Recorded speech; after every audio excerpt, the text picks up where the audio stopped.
متابعي مذيع كرة، أهلا بيكم وحلقة جديدة. والنهاردة هنسمعكم وهنوريكم استبدادية مرتضى منصور. وأول خبر عندنا إن مرتضى منصور بيدعو نادي الهلال السوداني لاستضافته أثناء مباراة الأهلي والهلال السوداني. أما باقي الأخبار فهنسيبكم مع استبدادية مرتضى منصور مع مشجع الزمالك ومع خالد مرتجي. يا جماعه احنا بنتكلم دلوقتي. لا كلام بص يا بيه، ده عيل مسؤول. شكرا. يلا برضو انت مش جمهور طبعا. انا مش جمهور. لا مش جمهور والله. يا معلم ثانيه واحده، خدش لينا عيب. انت مش احنا جمهور. بنتكلم انت لو جمهور انت لو جمهور محترم تمام. لما واحد بقى له سنه يجيب دوري وكاس وندهنا باسمك يا معلم مش مستشار، عارف وكنا درع وسفل معاليك. يا عم مش عايز درع وسيف يا عم. اقول لك حاجه، انت جاي النهارده المحكمه ليه؟ عشان عندي جلسه. يعني مش جاي عشان قضيه النادي. على السلامه. صح. لما الحجز اتعمل على النادي ما جيتش ليه؟ عشان انت مالكش علاقه بالزمالك. يلا بينا يا جماعه. انا بس جعجعه على الفاضي. انا بخاطب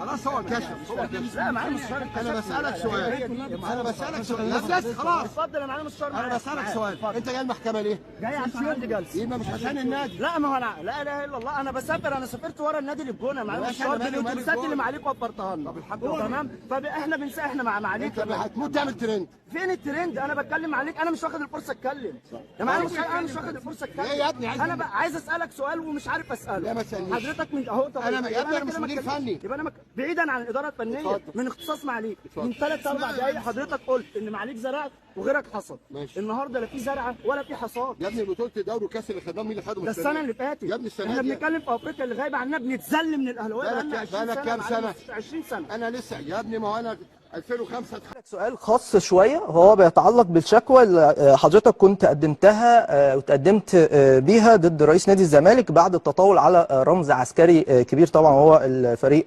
مرتجي. ايه اخر التطورات في الملف ده تحديدا بخصوص هذه الشكوى؟ والله يعني هتضحك لو اقول لك ان انا فعلا تقدمت بشكوى. وتقدم المحامي بتاعي الاستاذ محمد عثمان المحامي، وراح وقدمنا الشكوى. وتاني يوم استدعوا المحامي بتاعي الاستاذ محمد عثمان المحترم. ايوه. وقالوا له يشيل الشكوى. لا تاني معلش، لا تاني زي ما بقول لك انا كده. قالوا له شيل الشكوى. قال لك اسحب الشكوى. ليه بقى؟ دي بقى في اي تفسير يعني؟ لا انا تفسير. هو ما يبقى راجل عليه حكم شهر وما بيتنفذش، دي هي تفسير؟ بقول لك ايه، في حاجات كتيره قوي في البلد ملهاش تفسير. فانا بس بقول ايه، حسبي الله ونعم الوكيل، بس خلصت على كده.